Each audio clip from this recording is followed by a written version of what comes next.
तुलसी का अपमान हुआ है। यह बात जैसे ही सबके सामने आई, वातावरण में एक अजीब सी गंभीरता फैल गई।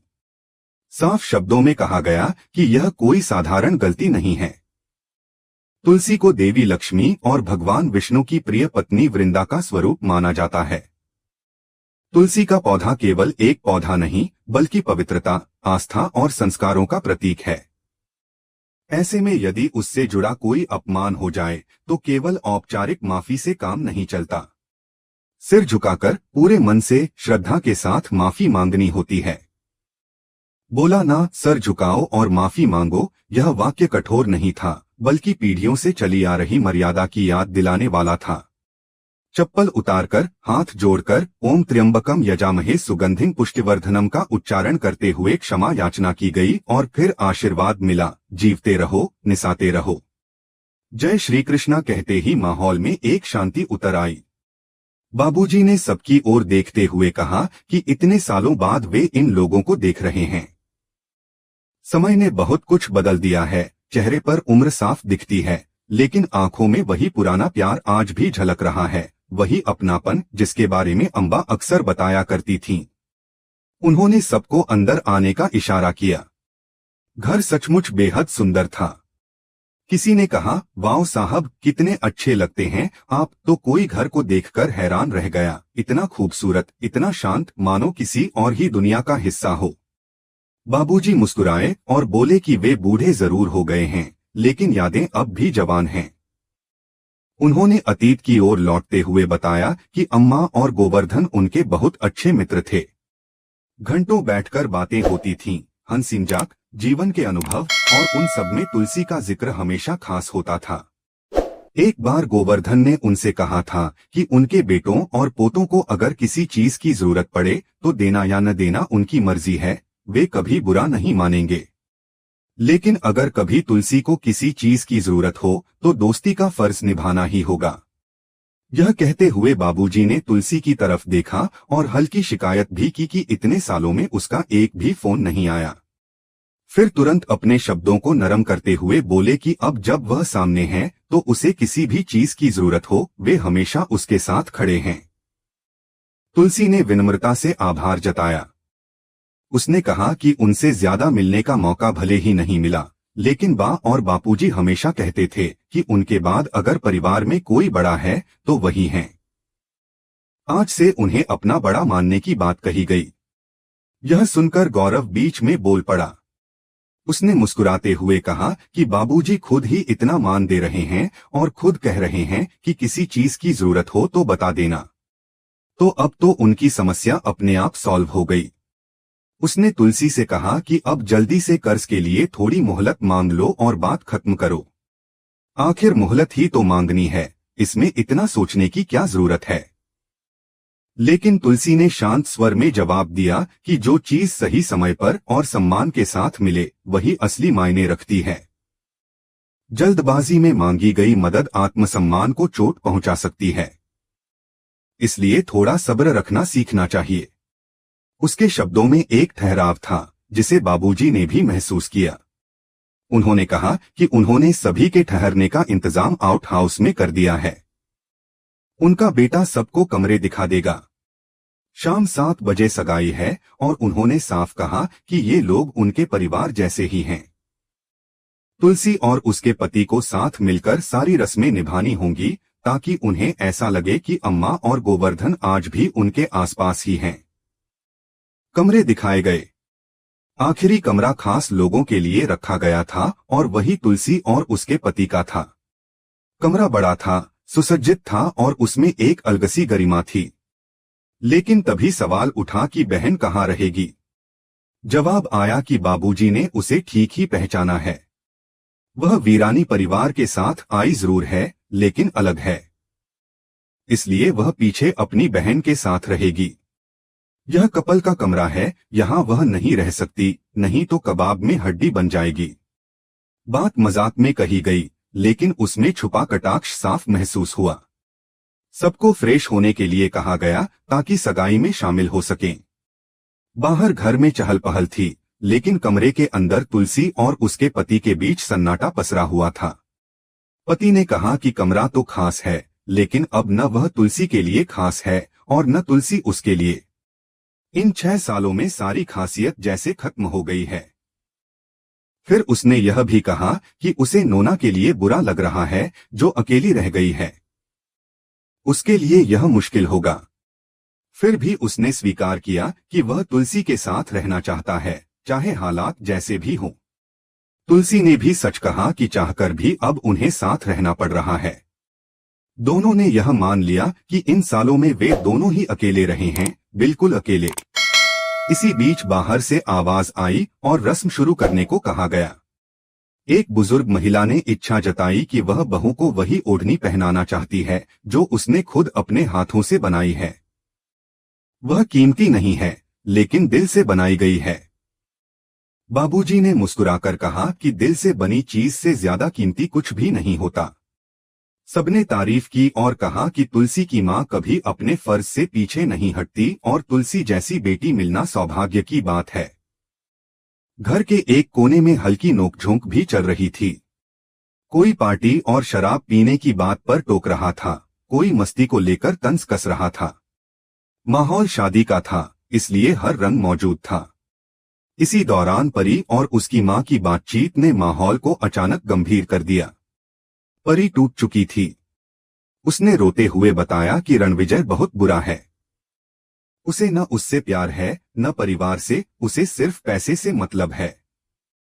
उसने मारपीट भी की, लेकिन परी ने किसी से कुछ नहीं कहा। उसने अपनी गलती मानते हुए माफी मांगी कि उसने मां की बात नहीं मानी और उसी गलती की वजह से आज वह इस हालत में है।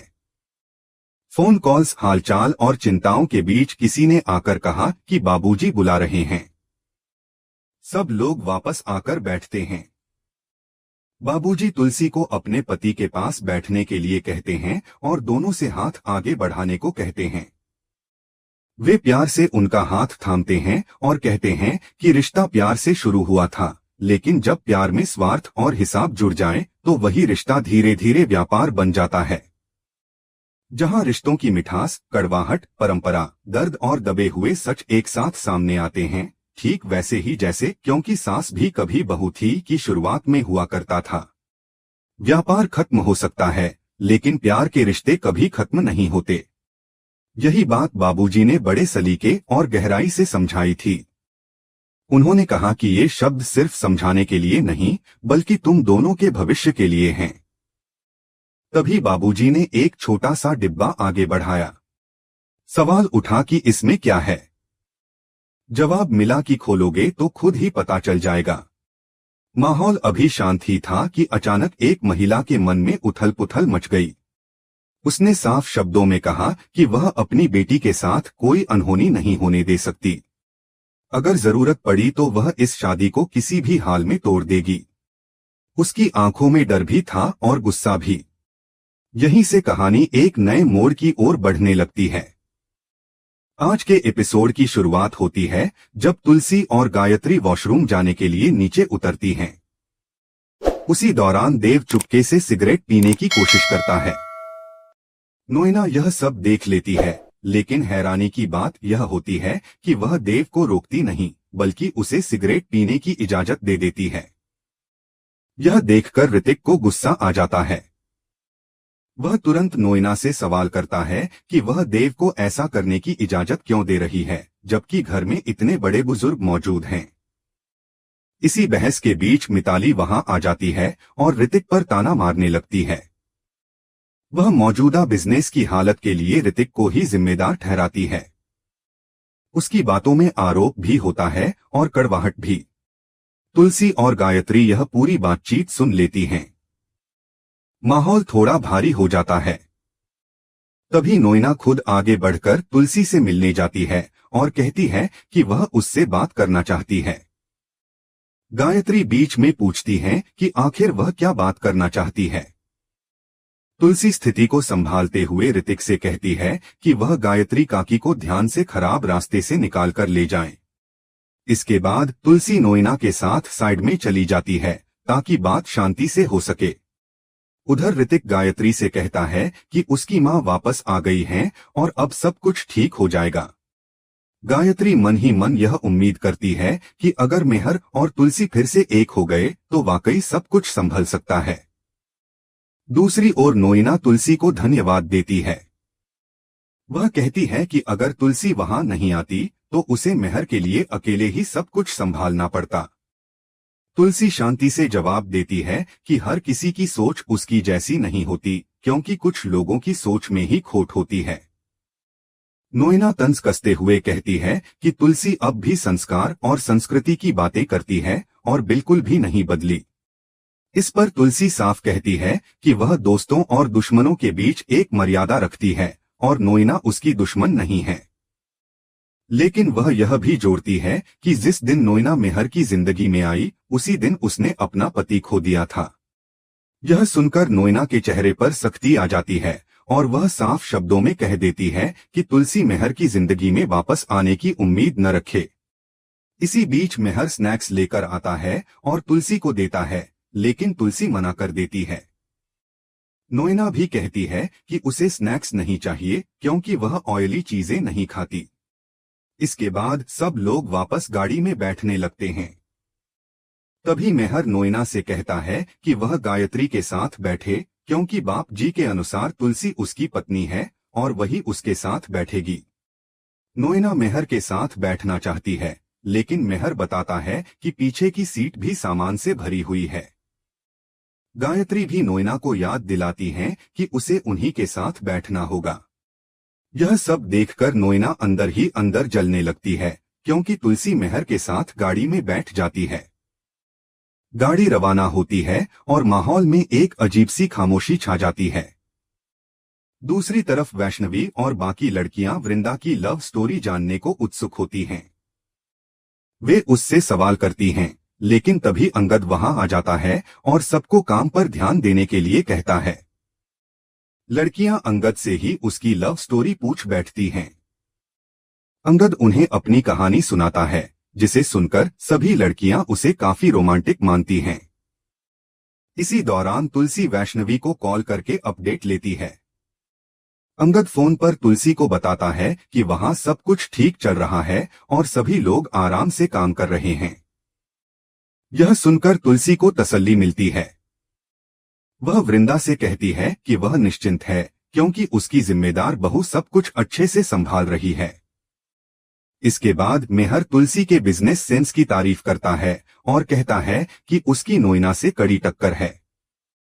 तुलसी जवाब देती है कि वह किसी और से नहीं बल्कि खुद से मुकाबला कर रही है। वह मेहर से साफ कह देती है कि वह उससे बात न करे, लेकिन मेहर गाड़ी में एक गाना चला देता है। गाना सुनते ही तुलसी को मेहर के साथ बिताए पुराने पल याद आने लगते हैं। दूसरी तरफ शोभा गायत्री को याद दिलाती है कि यही गाना पापा ने मम्मी के लिए गाया था। यह सुनकर माहौल और भी भावुक हो जाता है। नोइना यह सब देखकर झुंझला जाती है और तुरंत गाना बंद कर देती है। गायत्री उसे ताना मारते हुए कहती है कि उसे इस सूरत में आना ही नहीं चाहिए था, क्योंकि पति पत्नी को साथ देखकर उसे जलन ही होगी। इधर वृंदा लड़कियों को मदद के लिए धन्यवाद देती है। माधवी चाहती है कि वैष्णवी उनके साथ रहे। अंगद अक्षत और माधवी को वैष्णवी के साथ जाने की इजाजत दे देता है। माधवी चाहती है कि वृंदा भी उनके साथ जाए। अंगद पहले मना करता है, लेकिन माधवी के कहने पर वैष्णवी वृंदा को भी अपने साथ ले जाती है। इसी बीच रणविजय अंगद को फोन करता है, जिससे अंगद हैरान रह जाता है। दूसरी ओर वीरानी परिवार बाप जी के घर पहुंचता है। देव बाप जी के शाही घर को देखकर दंग रह जाता है। मेहर और तुलसी साथ में अंदर आते हैं और तुलसी के पौधे के सामने मिलकर प्रणाम करते हैं। तुलसी गायत्री के साथ मंत्र का जाप करती है और सभी लोग हाथ जोड़कर श्रद्धा से खड़े हो जाते हैं। तभी बाप जी का परिवार भी पूजा में शामिल हो जाता है। लेकिन इसी दौरान नोइना और सूची पूजा का अपमान करते हुए वहां से जाने लगती हैं। बाप जी उन्हें रोक लेते हैं और पूछते हैं कि वे कौन हैं। नोइना बताती है कि वह वीरानी परिवार की सदस्य की तरह ही है। इस पर बाप जी साफ कहते हैं कि उसने तुलसी का सम्मान नहीं किया है। वे तुलसी के पौधे का महत्व समझाते हैं और कहते हैं कि तुलसी का अपमान बहुत बड़ा अपराध है। बाप जी साफ शब्दों में नोएना से कहते हैं कि अब उसे तुलसी से माफी मांगनी होगी और सिर झुकाकर क्षमा याचना करनी होगी। नोएना यह सुनकर हैरान रह जाती है, क्योंकि उसे लगता है कि बाप जी उससे खुद तुलसी से माफी मांगने को कह रहे हैं। इसी तनाव और सवालों के साथ एपिसोड खत्म हो जाता है और अगले एपिसोड की झलक दिखती है, जहां यह टकराव और भी गहराने वाला है।